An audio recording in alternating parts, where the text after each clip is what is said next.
Alhamdulillah sampai sekarang ini masih sami'na wa ta'na. Masih tetap stay at home sesuai anjuran dari ulama dan pemerintah kita.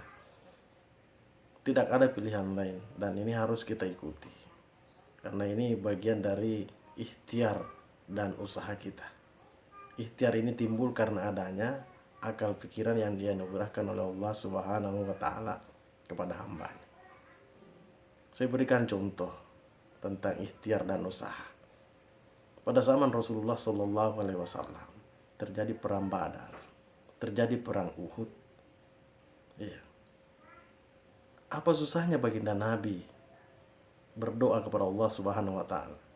Ya Allah, hancurkan orang-orang kafir, binasakan mereka.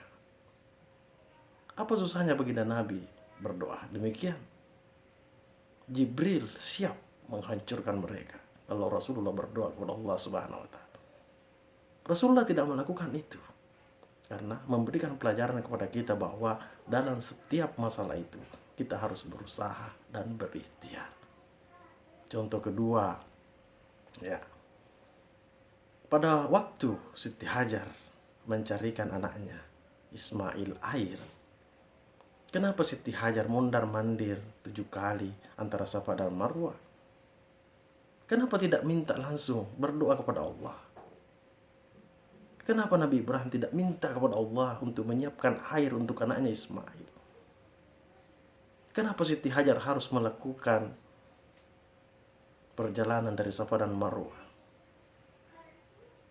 Nah, itu adalah bagian dari ikhtiar. Syiar Islam mengajarkan kepada kita untuk ikhtiar, untuk berusaha dulu. Ya. Seperti hanya sekarang ini kita berusaha untuk berdiam diri di rumah untuk menghindari wabah ini. Ya. Atau kalau tidak percaya bisa panjat saja pohon kelapa, tiba di atas lompat turun. Ya. Insya Allah mati. Ya. Sama halnya dengan ini. Kalau kita tidak mau mendengar anjuran dari ulama dan pemerintah kita, tetap kita masih keluar, ketemu nanti orang yang ada virus corona, akan tertular kita.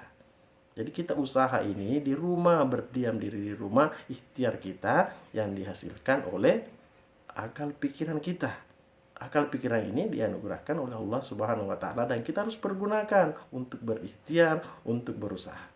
Jangan sampai kita nanti keluar, kita beranggapan bahwa saya lebih takut sama Allah. Saya tidak takut corona. Corona itu makhluk Allah. Tidak bisa begitu. Itu namanya donggo-donggo. Ya, menjeruskan diri. Ya, jadi tetap stay at home sampai memang keadaannya sudah bisa aman kembali dari wabah ini, baru kita beraktivitas seperti biasa. Semoga kita diberikan kesehatan oleh Allah Subhanahu wa taala, tidak tertular oleh virus wabah corona ini, insyaallah. Tabarak.